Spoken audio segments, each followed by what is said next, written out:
Bien, un buen día con todos y cada uno de ustedes, mis apreciados estudiantes de nuestra modesta casa de estudios. Te saluda tu profesor César Gerardo Uribe Guamaní, profesor responsable del curso de Historia del Perú. Así es, y el día de hoy, jueves 15 de julio del presente año 2021, estamos ya dando inicio al desarrollo de esta modesta clase preparada con mucho cariño para esta gran oportunidad para los estudiantes del nivel secundario.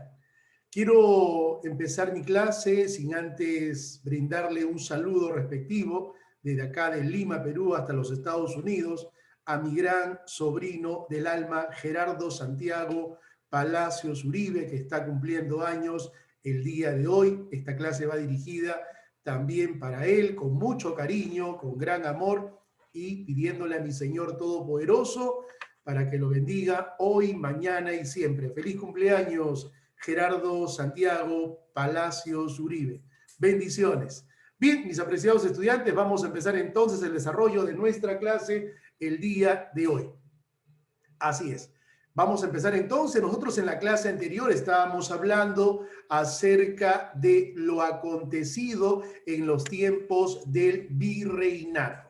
Sabemos perfectamente bien que el virreinato nace en el año 1542 y este se prolongaría hasta 1820 con el advenimiento de lo que vendría a ser la República en el Perú.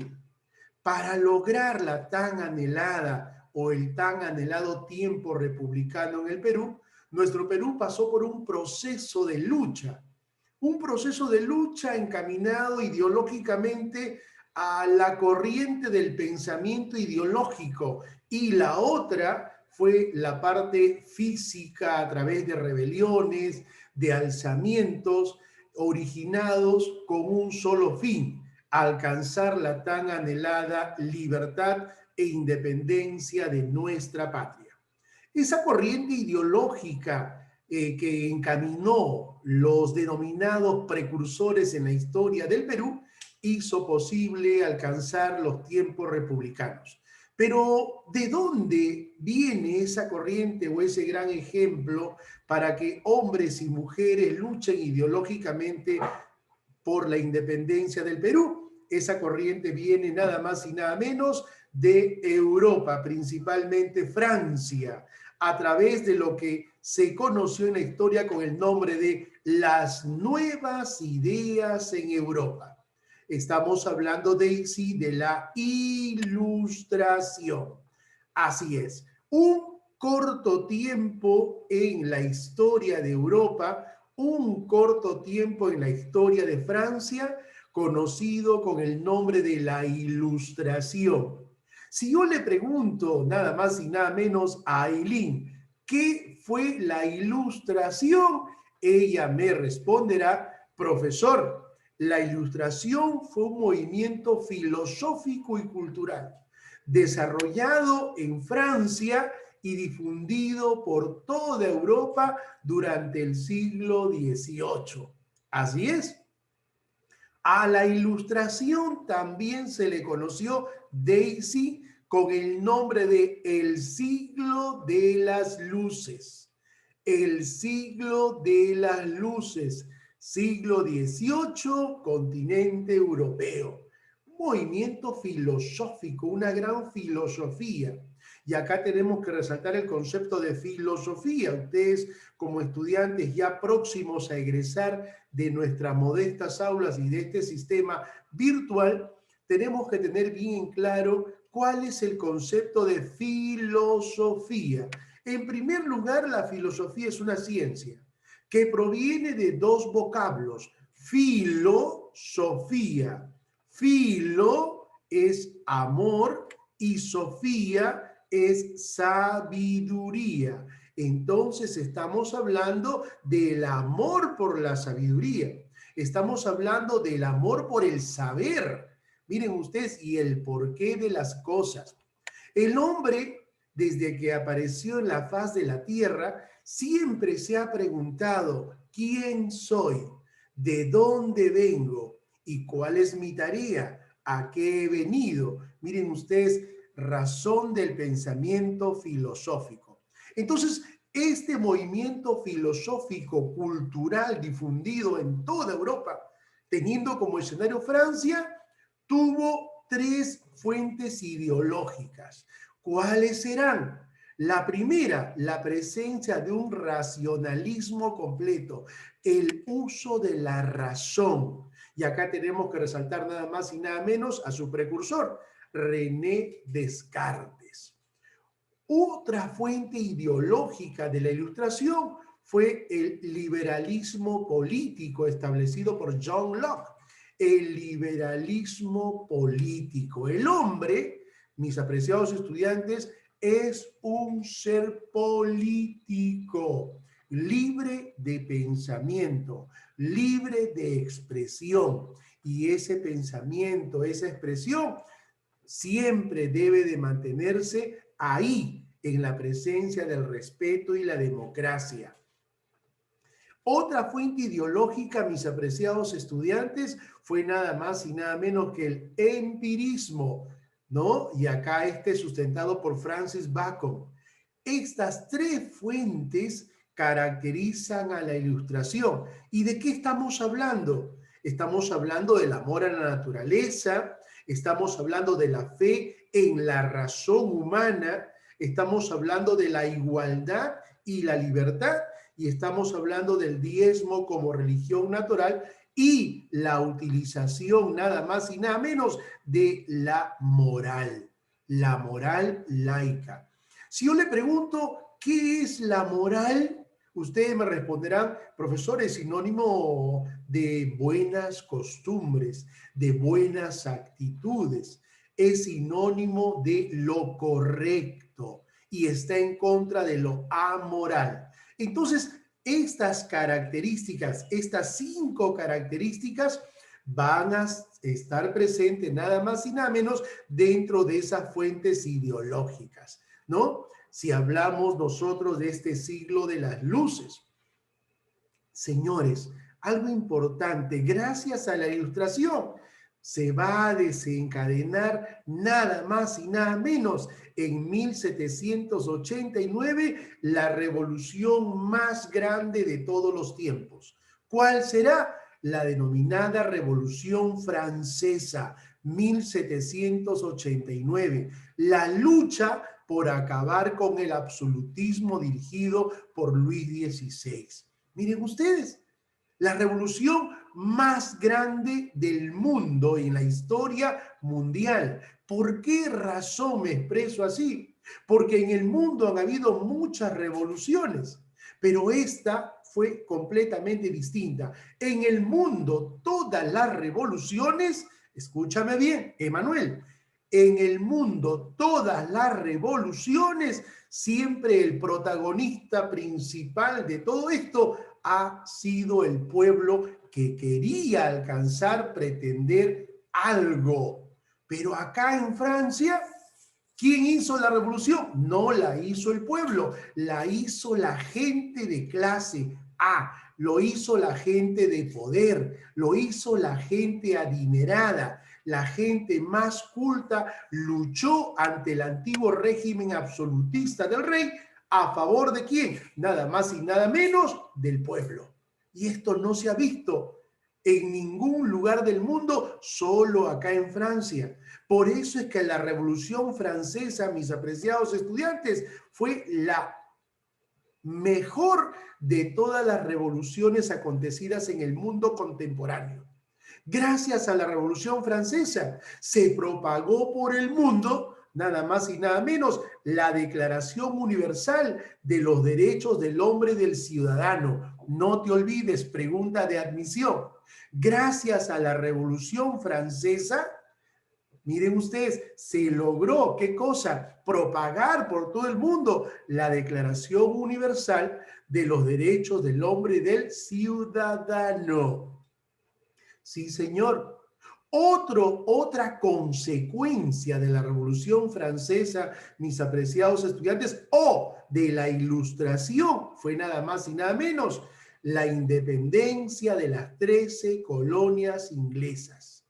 Miren ustedes, en el territorio norteamericano de América septentrional o América del Norte, habían 13 colonias que habían sido invadidas, dominadas y sometidas por los ingleses. Estas colonias fueron Maryland, Rhode Island, New York, Connecticut, etcétera. 13 colonias que estaban bajo merced de los ingleses. Hasta que, miren ustedes, se va a luchar por alcanzar la independencia de estas 13 colonias, que se van a unir y van a formar nada más y nada menos los Estados Unidos de Norteamérica, hasta el día de hoy, una gran potencia en el mundo. Y esto vamos a deber o vamos a resaltar a sus 5 precursores de la historia de los Estados Unidos. Y acá tenemos que resaltar nada más y nada menos a George Washington, John Adams, Benjamin Franklin, Roberto Morris y Thomas Jefferson. Estos van a ser los 5 más grandes precursores que lograron la independencia en los Estados Unidos un 4 de julio de 1776. Luego de realizar 2 congresos en Filadelfia, vamos a llamar así, 772, 73, y finalmente se lograría un 4 de julio del 76, nada más y nada menos, la independencia de los Estados Unidos de Norteamérica, el nacimiento de este poderoso país mundial imperialista, dirigido con ese primer presidente en la historia republicana, George Washington. Bien, señores, así como la Ilustración tuvo fuentes ideológicas, también tuvo 3 planteamientos importantes. Y esos planteamientos fueron un planteamiento político, económico y social. Si hablamos del planteamiento político, mis apreciados estudiantes, estamos hablando de la lucha anti el absolutismo, o sea, la separación de los poderes del Estado en un poder ejecutivo, legislativo y judicial. Estos 3 tienen que estar separados, no pueden estar unificados en una sola representación, que lo tenía el rey. El rey, mis apreciados estudiantes, tenía estos 3 poderes en sus manos y no era saludable, porque la vida de las personas dependía de las manos o de la voluntad del rey, y eso no debería ser así. Entonces se luchó por la separación de los poderes ejecutivo, legislativo y judicial, o sea, una lucha antiabsolutista. En lo económico, antimercantilista, libre comercio, libre industria y no la intervención del Estado en asuntos comerciales. Y si hablamos de un planteamiento social, estamos hablando de antiestamental, o sea, una igualdad social sin diferencia marcada para todos. Entonces, 3 fueron los planteamientos que manifestaba o expresaba la Ilustración. Un primer representante, señores, fue nada más y nada menos Emilio Voltaire, filósofo francés, implacable crítico del absolutismo y también de la religión católica, el opio del pueblo, la leyenda negra de la historia o de la Iglesia Católica, que luego la vamos a consagrar y conocer con el establecimiento de la Santa Inquisición. Autor de las cartas filosóficas o también cartas sobre los ingleses, escrita en 1734. La filosofía de este personaje se inclinaba nada más y nada menos en la defensa de los derechos del hombre para seguir dictados de su razón, siempre que ello no perturbara el hombre social. Mire, el orden social es importante. Usted puede opinar, usted puede expresar, usted puede hacer, pero siempre y cuando todo lo que exprese, todo lo que haga y todo lo que diga no altere o no perturbe el orden social. Así es. Por eso debemos inculcar siempre, mis apreciados estudiantes, el respeto a la norma y el respeto a la ley. Eso nos dijo Emilio Voltaire. Otro personaje importante fue el famoso Barón de Montesquieu, filósofo y político francés, planteaba la separación de los poderes, ejecutivo, legislativo y judicial. Si hablamos del poder legislativo, estamos hablando de los padres de la patria. Si hablamos del Perú, el Congreso de la República. Si hablamos del poder ejecutivo, estamos hablando del presidente de la República y del Consejo de Ministros. Y si hablamos del poder judicial, aquellos que administran la justicia en el Perú, ¿quiénes son?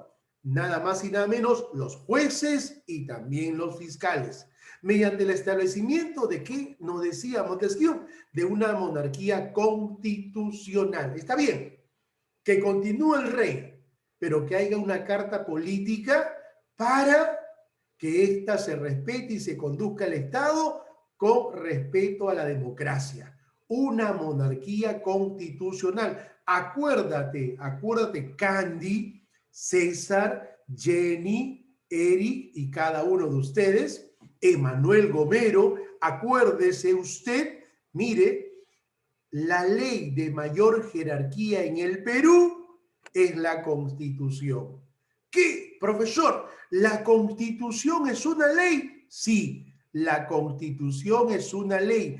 Es la ley de leyes y está por encima de todas las leyes. No hay ley que esté por encima de la Constitución. La Constitución está por encima de todas las leyes. Este personaje llamado el Barón de Montesquieu, miren ustedes, publicó una gran obra, le llamadas Cartas Persas. Pero sin embargo, la obra trascendental de este personaje fue nada más y nada menos aquella escrita en 1748, conocida con el nombre de El Espíritu de las Leyes. Fue el Barón de Montesquieu. Otro personaje fue nada más y nada menos Juan Jacobo Rousseau, político suizo asentado en Francia. Su pensamiento está resumido en la obra El Contrato Social, escrito en 1762, donde plantea que la sociedad delega el poder político a los individuos ante la necesidad de gobernarse. ¿Qué quiero decir? El pueblo es soberano y dueño de sus derechos. Ojo, vuelvo a repetir, el pueblo es soberano, dueño de sus derechos. Mire usted, y esos derechos tienen que ser respetados. ¿Y dónde se encuentran nuestros derechos? ¿Dónde se encuentran los derechos fundamentales del hombre? En la Carta Política llamada Constitución. No se olvide. Y eso lo planteó Juan Jacobo Rousseau. Y ahí está.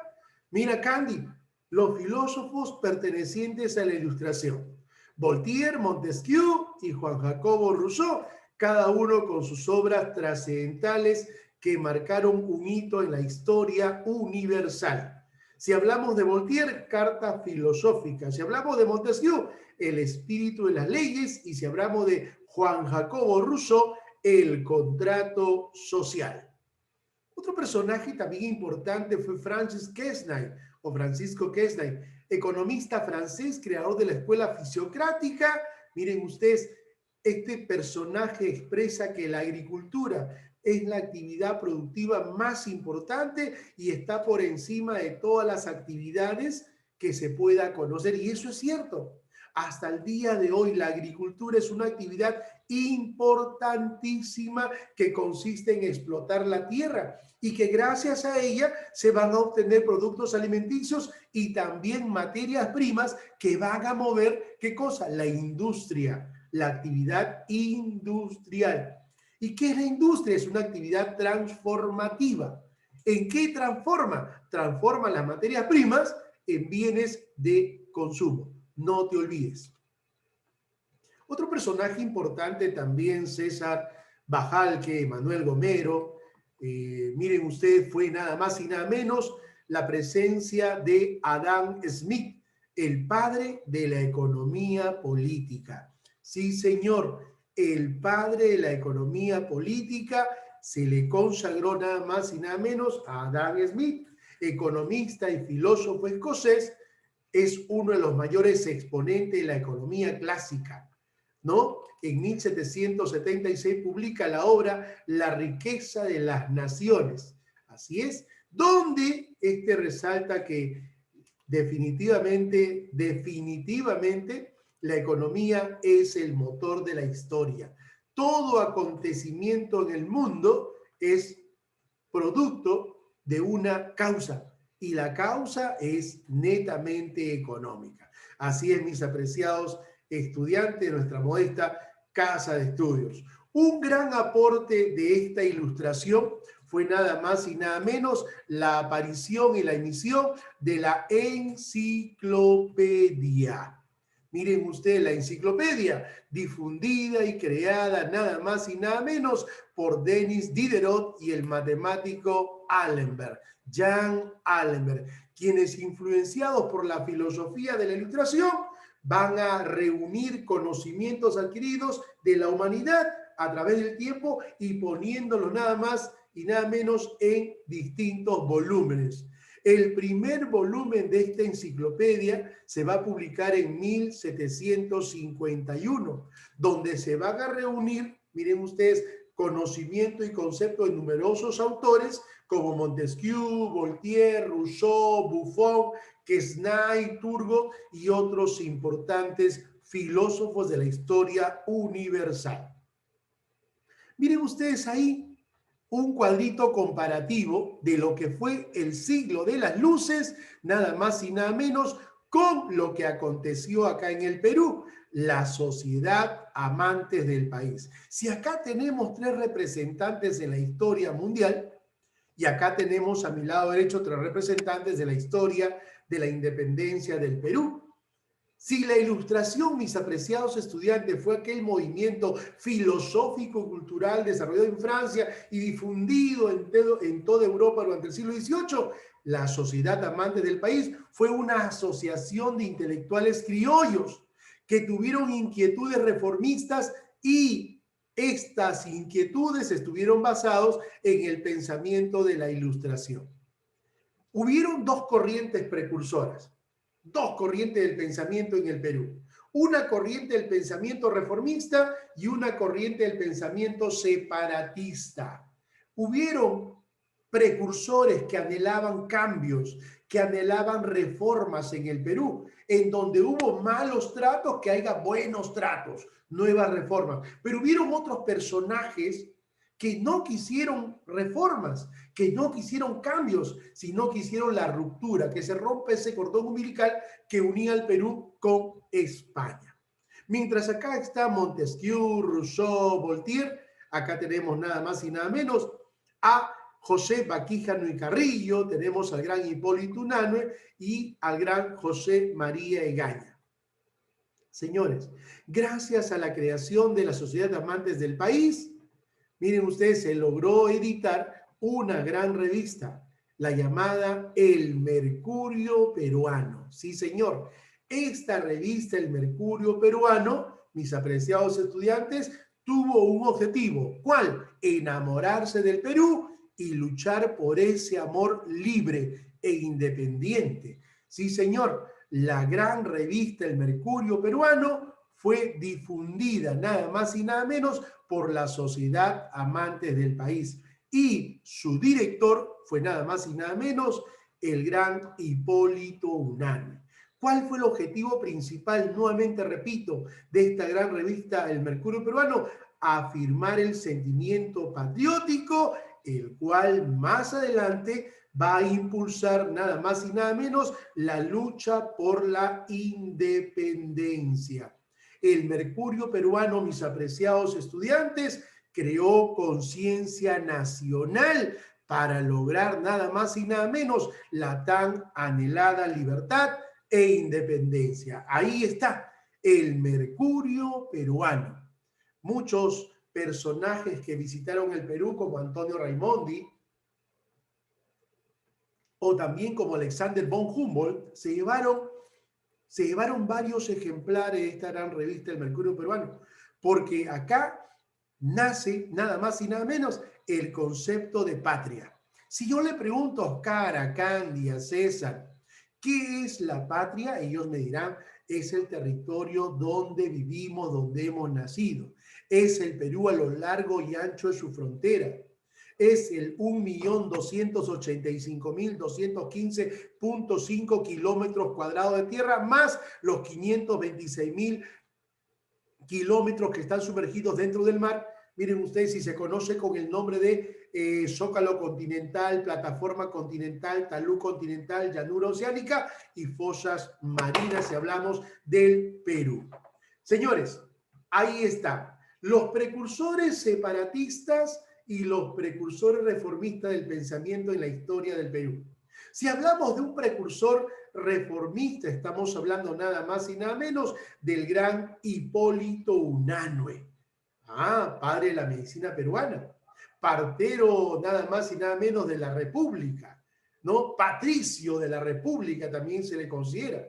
Este personaje, miren ustedes, fue el director de esa gran revista El Mercurio Peruano y tuvo una gran trayectoria en la historia nuestra, en la historia nacional. Sirvió a Fernando VII y también se convierte en uno de los ministros del general San Martín en los tiempos de, vamos a llamar así, del protectorado. Otro personaje fue el gran maestro de maestros, maestro de próceres. Estamos hablando de Toribio Rodríguez de Mendoza, director del Real Convictorio de San Carlos. Otro personaje, José Javier Leandro Baquijano y Carrillo, aquel famoso elogio al virrey Jáuregui. En lugar de felicitarlo, halagarlo, ¿no? Lo castigó, lo azotó, criticando el mal gobierno colonial. Y así tenemos a aquellos separatistas como Juan Pablo Vizcarra y Guzmán, conocido como el primer ideólogo en el Perú y América, aquel personaje que publicó en 1792 su obra cumbre, Carta a los Españoles Americanos. La cabeza de este personaje, Juan Pablo Vizcarra y Guzmán, en el Perú por difundir las nuevas ideas, tuvo precio. Y para que su integridad no se vea en peligro, tuvo que fugarse del Perú, este arequipeño. No se sabe si en Francia o en Italia escribió su obra, Carta a los Españoles Americanos, pero lo que sí se sabe es que esta obra la escribió en francés. Y su gran amigo Francisco de Miranda, años más tarde, después del fallecimiento de Juan Pablo Vizcarra y Guzmán, la tradujo al castellano y la divulgó por todo el continente americano. Y esta fue la mejor de las armas para alcanzar la tan anhelada libertad. Otro personaje fue el colombiano Antonio Nariño, aquel personaje que tradujo y difundió en América esa Declaración Universal de los Derechos del Hombre y Ciudadano emitida por Francia después de la Revolución Francesa. Interesante para el mundo. Otro personaje fue nada más y nada menos José de la Riva Agüero y Sánchez Boquete, último agitador del Perú. Miren ustedes, si se convierte en el primer presidente del Perú en la historia nuestra, en la historia nacional, mis apreciados estudiantes de nuestra modesta casa de estudios. Y luego, acá tenemos ya finalizando la práctica dirigida para el día de hoy. Ahí están las 10 preguntas. Estas preguntas son preguntas tipo admisión, extraídas de los exámenes de admisión de la prestigiosa Universidad Nacional Mayor de San Marcos. Así es, mis apreciados estudiantes, gracias a cada uno de ustedes por su atención. Nos estamos viendo la próxima clase. Nos vemos ya en la siguiente hora resolviendo la práctica del día de hoy. Gracias. Un buen día, mis apreciados estudiantes. Gracias, Emanuel. Gracias, César. Gracias, Jenny. Bendiciones. Un buen día.